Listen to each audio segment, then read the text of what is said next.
Damn, son, where'd you find this?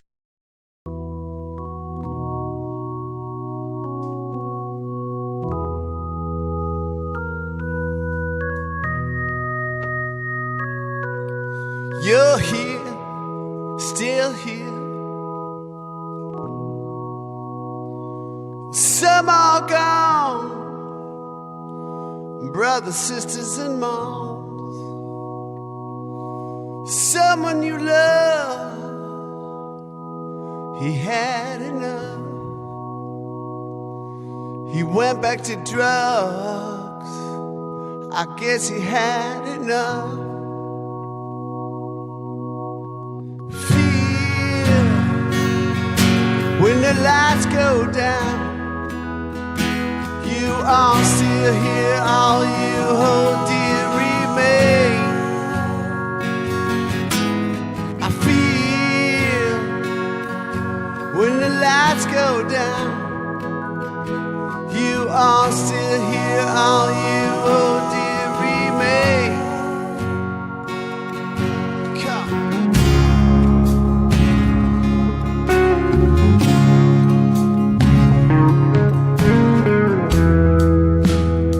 Hard knocks, bad luck.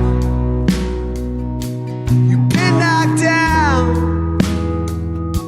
you got back up. Rise up, shine on. You keep on fighting, the war is almost done. But then I hear you gone.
All that remains is a love in my hands. I feel when the lights go down, you are still here, I hold dear remains. I feel that first picture framed, my heart remains from that first day to stay. I feel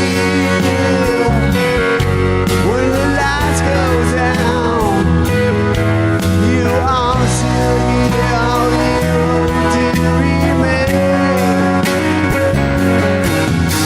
I feel when the lights go down, you are still here, all you hold dear remain.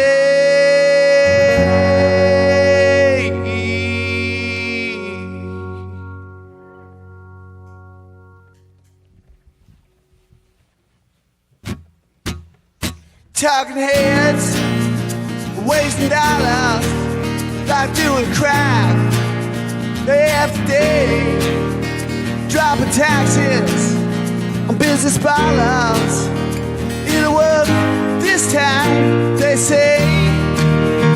Gotta rise up, gotta keep on before. This too shall pass if we keep our heads on. It'll work this time, they say. Chip away, I'm withdrawing. Chip away, gonna pray for something new. Chip away, can you hear me calling? Get away till this is true. Oh, history has had some great men, some baddest mother suckers who invented this. FDR would laugh, Martin Luther would holler. Oh, hey, put an end to this. Chip away, I'm a drowning. Chip away and pray for something new. Chip away, can you hear me calling? Get away till this is through. Come on, John.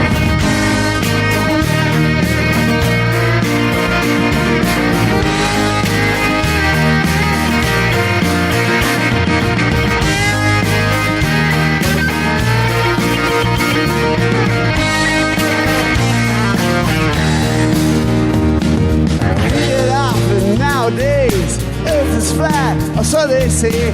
Living beings can't be all sudden one day. Not white is right, the rest is wrong. Scratch on 9, keep moving on. This will pass, this time, just wait. Chip away, I'm withdrawing. Chip away, gonna pray for something new. Chip away, can you hear me calling? Get away till this is through. Chip away, I'm withdrawing. Chip away, gonna pray for something new. Chip away, can you hear me calling? Get away till this is through.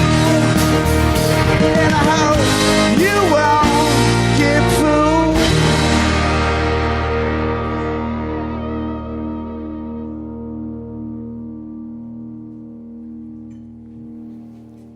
Awesome. You're listening to Duff McKagan live here on 90.3 KEXP. The new album is called Tenderness. Thank you so much for taking the time to perform for all of us. Oh, it's a pleasure. We played the Showbox last night. It was awesome. And what's going on tonight at T-Mobile Field? I actually don't know. It's Duff McKagan night at the Mariners game. Did they make bobbleheads? I asked if they would make at least one bobblehead of me for our dog, but no bobbleheads. There's a T-shirt or something. But you're going to be performing, correct? We're not. Oh, you're not performing? No. Oh. So yeah, no. We're going to do some stuff. I hopefully we're doing something with something good. We've gotten involved with Union Gospel Mission here in town. Cool. So maybe there's something with them tonight. Oh, that's great. And then Easy Street Records, you're going to be performing there in West Seattle tomorrow. Yes. That you will be performing at, for sure. Indeed. Awesome. We're gonna rock, I think, our whole set. So I've done that once before, and that is the funnest thing ever. Awesome. Besides this, of course, Troy. I mean, I would hope so. Yeah. And thank you. Playing in front of a bunch of cameras walking around you all the time. Yeah, it's pretty interesting. It's not nerve-wracking. And you have to pretend they're not there. No, I am fully aware they're there at all times.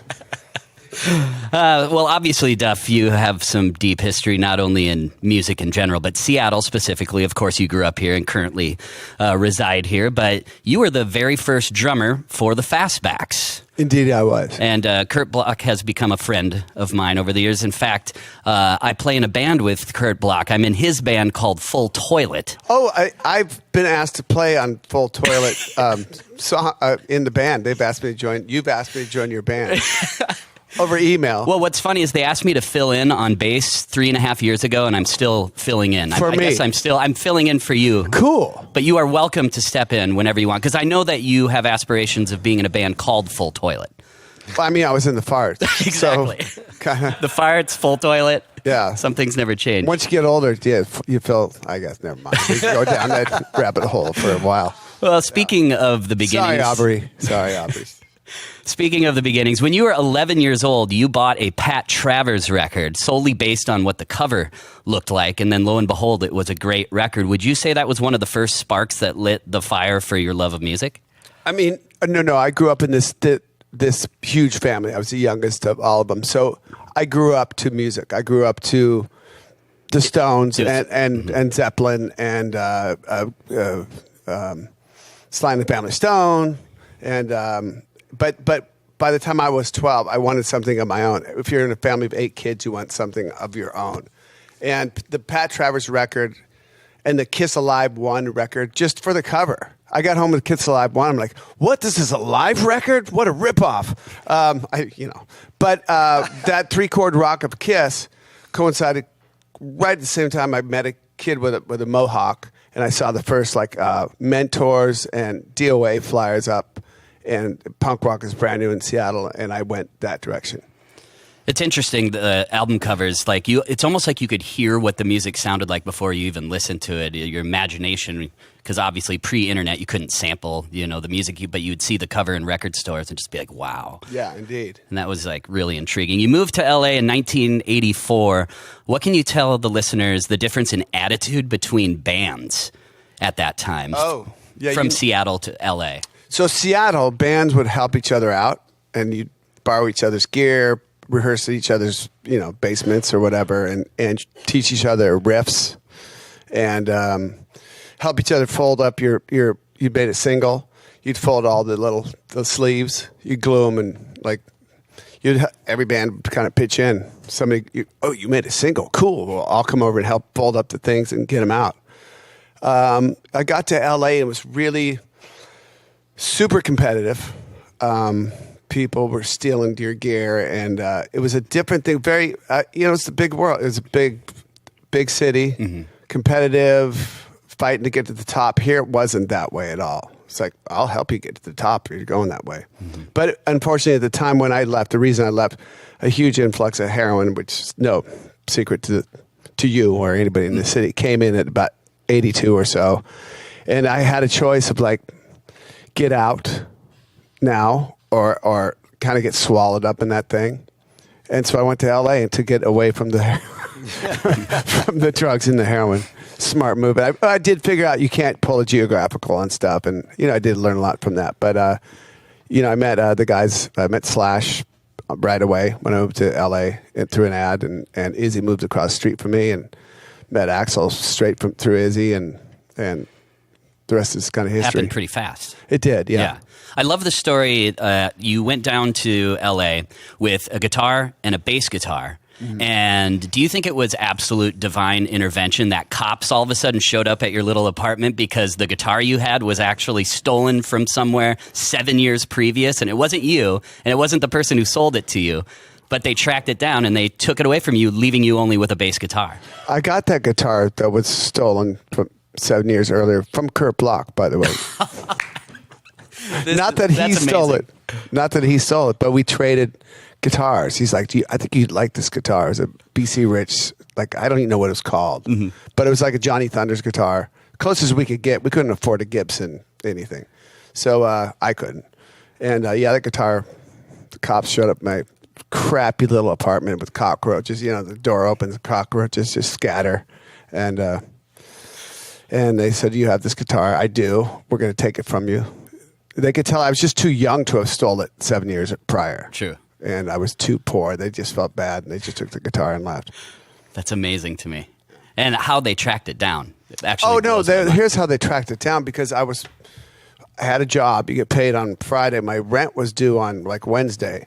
So you would hawk your guitar for that 2 days for $39.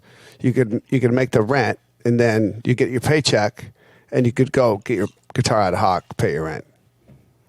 And then that's how they found records of that guitar. Yeah, you have to give them your ID and all that stuff where you live, yeah. Amazing. I love that story. This album, Tenderness, it's your first solo album released purely under your own name in over more than 25 years. You did have a late 90s record called Beautiful Disease. Did you have a direct vision for this project, or are these songs that you've just been toying with over the years? No, there was a direct vision. And that was, this kind of austere sort of music here is something I have been toying around with for a long time. I think, The River Rise is a huge, by Lanigan, huge influence on this record. This broken-hearted demo of Deepest Shade that Greg Dooley did, that Lanigan played for me before I think I played on Lanigan's version of that song for the Imitations record. But there was a Johnny Thunders acoustic record way back in the day, and I always wanted to do something like that. And I mixed all those things together. But I went out on the road with Guns, and just before that, went down the rabbit hole of watching all the cable news. It was 2015, the end of that thing, and people, they started bringing on the panels that were screaming at each other, and they were talking about this divide. And I've been traveling this country and the world, but this country more specifically, what they were talking about, the divide, for like, I guess 40 years, nearly 40 years. And I hadn't seen this divide, and I started kind of buying into it. Like, well, there must be this new divide. And I went out on the road. I turned off all the news and turned off Yahoo as my homepage, and I followed all the people on the news on my Twitter. I just muted it all and went out and on the road, and I go to all these historical places I love to go to. I just started talking to people, and I realized this divide wasn't there. I do read an awful lot of books, a lot of history books, and they're very informative to me about history repeating itself, and how dangerous sloganeering can be, and how ugly it can be. Right now, it's an ugly turn we're in. Yeah. Or then in 2015, it was getting really sort of ugly, and so I just started writing words like Seattle Weekly when I was writing my books, kind of writing those words, and maybe a third book, and it turned into this record. And you also wrote the compassionate song "Cold Outside," which was after you were walking through the remnants of a homeless encampment, and also read that you wanted to undemonize how people feel about homelessness and the people. What was your experience with that? I mean, I don't know if I have a lot of, I guess, aspirations, as we all do. Like, we look in Seattle, but you travel to this country, there's just so much homelessness, and I'm that guy, who walks quicker to the car with keys in hand. Don't make eye contact. Just get your car, pretend like it's not there. But inside, I grew up in a Depression era family. My parents both grew up in the Depression. I'm the youngest of 8, so my parents are much older. Excuse me. So I always have grown up thinking I'm one step away from that. And I don't know. I really think hard about issues. I see mental health and drug addiction, both of those things I personally experience issues with. Yeah. And I see the homeless, and I'm like, okay, what's the deal? What am I scared of? And why is there so much of it? And why is it so visible here in Seattle? And what can we do about it? And I hear about money being thrown at it, and I love what Pearl Jam did. I'm not sure where the money, where does it go? And we hear Amazon's going to throw a bunch of money at Microsoft. That's amazing, but where? And so I went down to the camps to the jungle with these great guys from Unity Gospel Mission, and just sat down and talked to people. Nobody asked me for $1, and nobody knew who I was, I don't think. And finally talked to one guy who was into like industrial music, and we kind of struck a chord. And I told him, I play music, and he's like, "Oh, we had a friend in common." He goes, "I know who you are. All right, now I know." And just a regular guy, and how he got there. There's a lot of issues of, child abuse that leads to a foster home where there's more abuse, and then there's drug addiction, or there's mental illness. There's things, I think a lot of times you hear about the families going homeless, but they're not. From what I've learned, they don't stay homeless very long because there is resources to get out of that. But it's the mentally ill and the drug addicted, which are kind of maybe a what's the word? They're going hand in hand. Right. And I'm trying to figure out what I can do about that. Yeah. And where this money's going to. Maybe I could help figure out where like the best place it should go to. But I'm not the mayor of Seattle. I'm just trying to one guy doing something. But if I talk about it, that somebody else will maybe look into it as well. And I think if another person does it too, and that's how we get things fixed. It's not we can't depend on the politicians or we could never. When I was in punk rock bands, we knew that then. Right. We rallied against the lobbyists and apathy, So anyhow, I just talk about it, and hopefully somebody else will go, oh, okay, let's look into this. And like you said, you've always felt like you're just a few mistakes away from being in that exact scenario. I mean, even with all the success that you've had, that still can remain true for somebody. Do you attest to that? Yeah, even if yes, I can get there. I can get there esoterically in a heartbeat. So that's the way I grew up. Yeah, man. Well, I think it's wonderful that you do talk about it and that people do talk about it, and hopefully, come to a better solution at some point in time. For sure. And it's a beautiful song and a beautiful new record, by the way. Great. We're not going to play that song today. Not going to play that one. Should we play that song? We're talking about it. I mean, that's totally up to you guys. I mean, you have free reign. We do. I was going to ask you about Shooter. Are we going to skip over Shooter? No, let us not skip over Shooter. Oh, it's your interview. Sorry. Go ahead. I'm just so curious how you two became friends. How did these two worlds collide? Long time ago. I met him a long time ago when I had a band. I just moved to L.A. about 20 years ago. And I had this band, Stargun, and we were playing a house party somewhere. I think that's the first time that I remember our manager who moved me there, Sean Rosigliano. I don't know if you remember that guy, but he was like, dude, Duff's coming. And I was like, no way.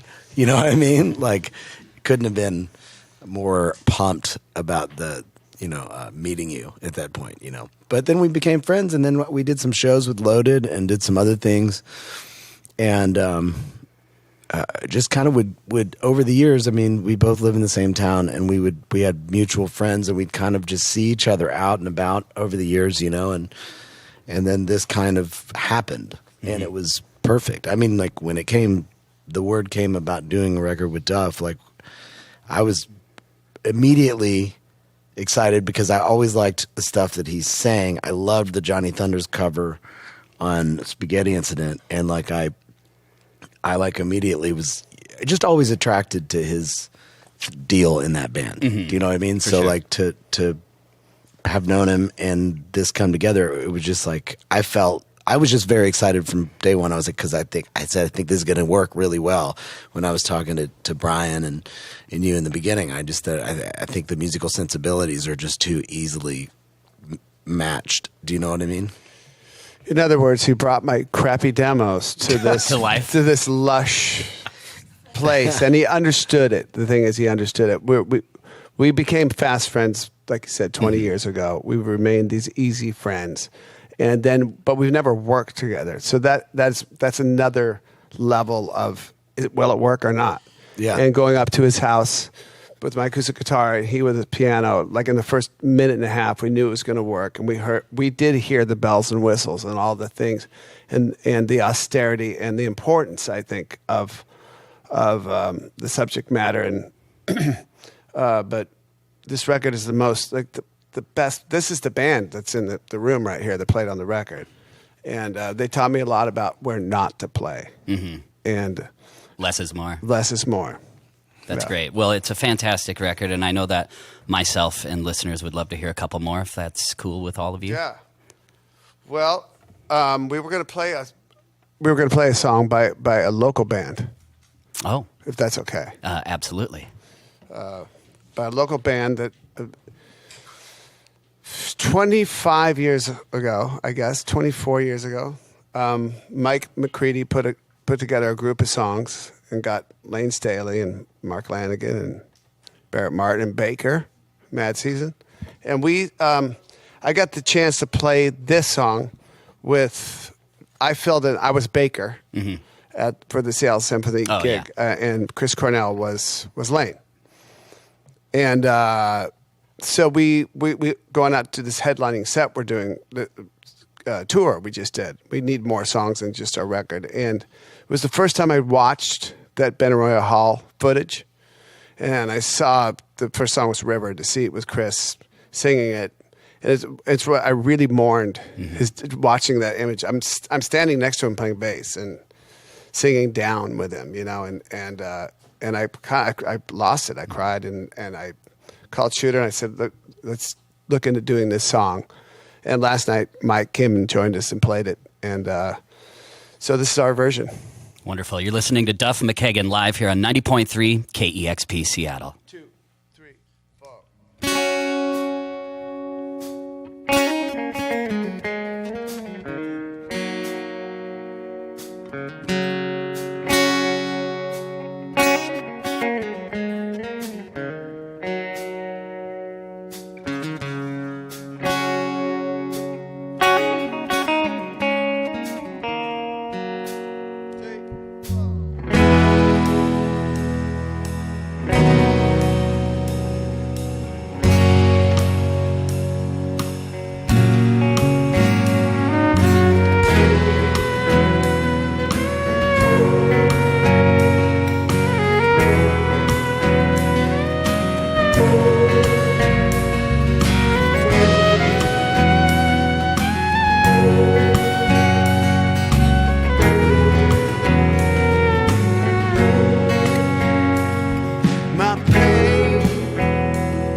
Self-chosen, at least, so the prophet said.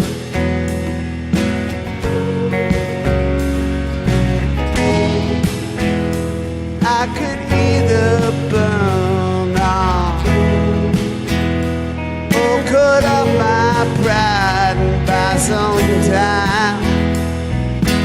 Head full of lies is the way tattoo my way.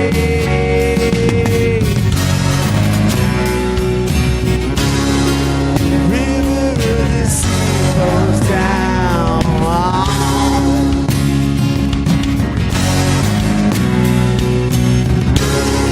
The only direction flows is down.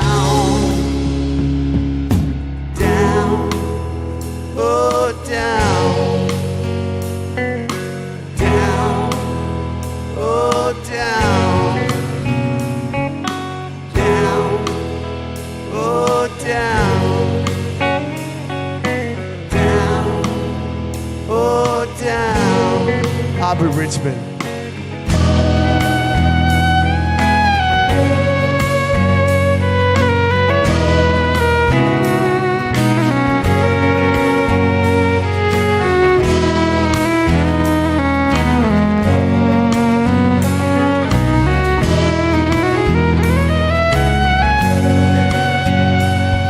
My pain is self-chosen. At least I believe it to be.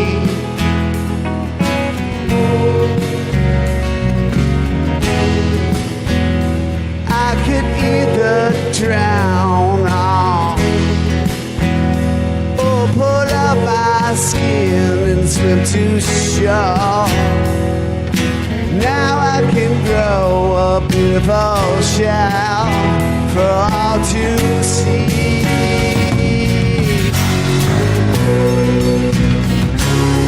The river the sea flows down.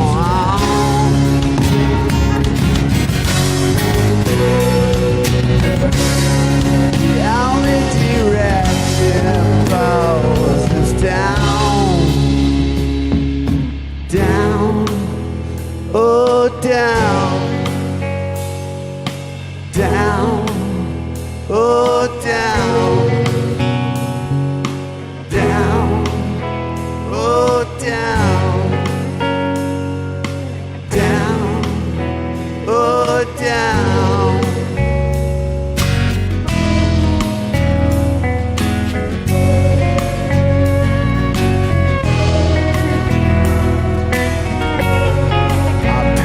self-chosen. My pain is self-chosen. Down, oh down, down, oh down, down, oh down, down, oh down.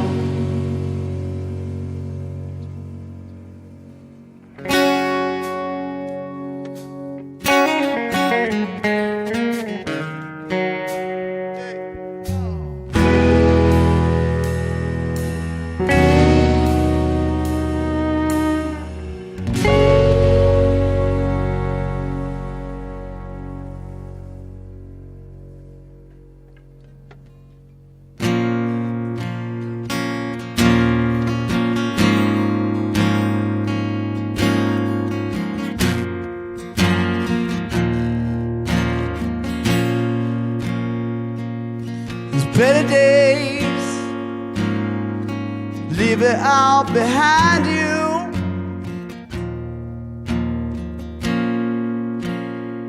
Nothing left to say, it's all been shot through.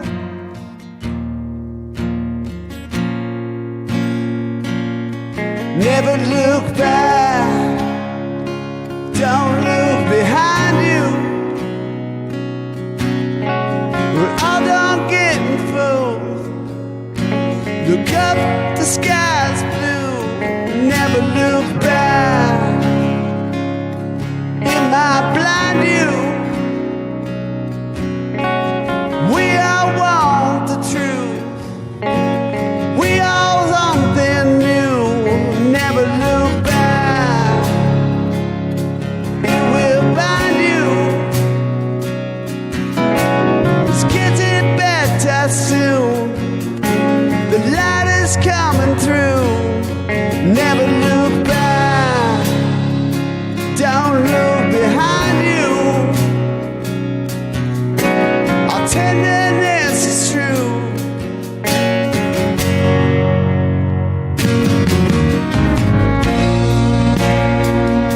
There's better ways right here beside you.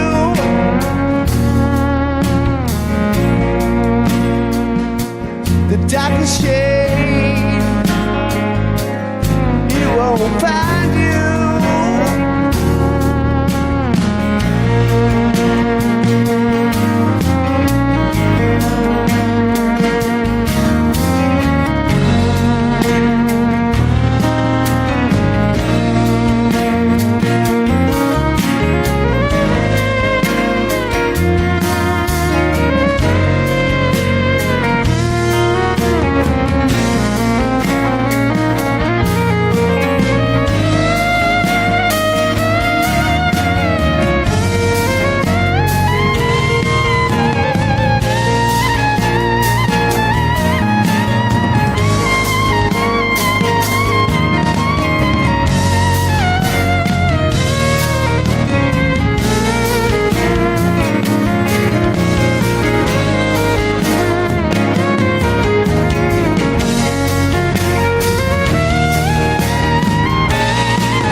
stepped in quick, because it's cold out sky. It's getting dark. There's a blowing wind. Once again, I turned my eyes away, walking fast with my keys in hand. I shudder knowing that this could be me on the streets, lost, wet, hungry. Only by a little grace of God and providence or lucky street. Where are we when it's cold outside? Who do we see? Blue fields of misery. How do we feel when it's cold outside? Is it better him? Much better than you.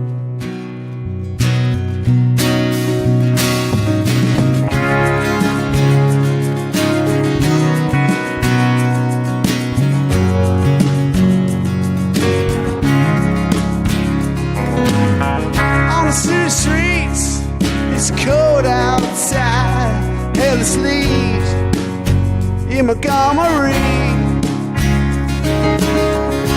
Downtown's hard rocks, hunger on the streets, walking past, so her eyes on me. I shudder knowing that this could be me on the streets, lost, wet, hungry. Only by a little grace of God, providence, or a lucky street. Where are we when it's cold outside? Who do we see? Blue fields of misery.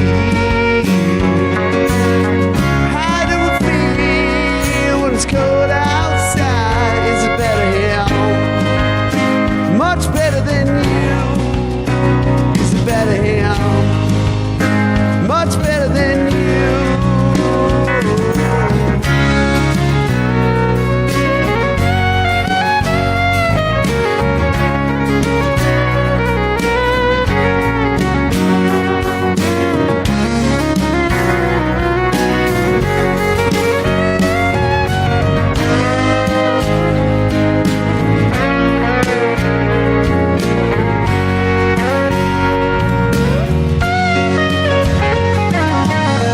Reach out a hand when it's cold outside.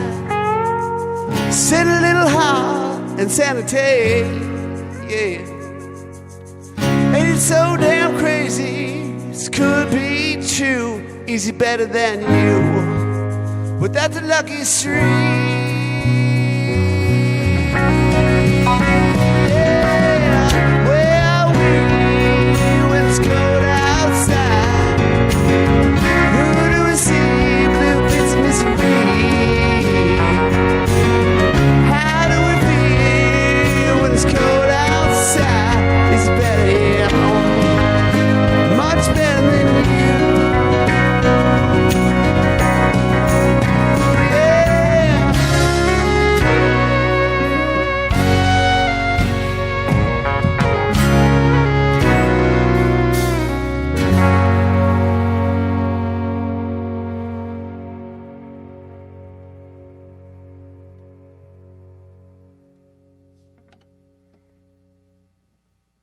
Awesome. That is Duff McKagan live here at 90.3 KEXP. And what a room full of talent this is, too. A fantastic band. Thank you all again for taking the time to perform for all of our listeners today. Thanks for having us down, Troy. Absolutely. And also, Duff, thank you for, well, not only a great new record, but thank you for the Raw Power Band that was put together to benefit KEXP, you and McCready and Barrett.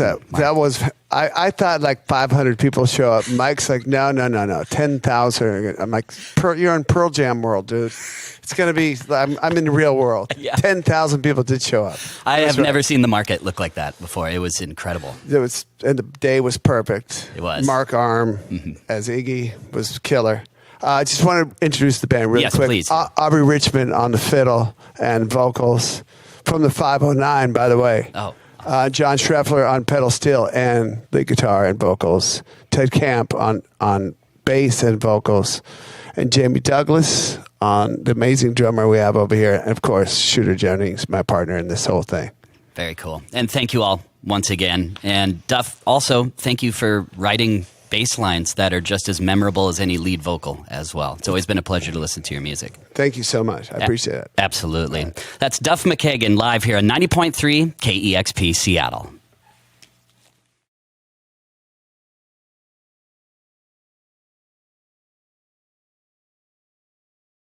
Discover new music at listener-powered KEXP.org.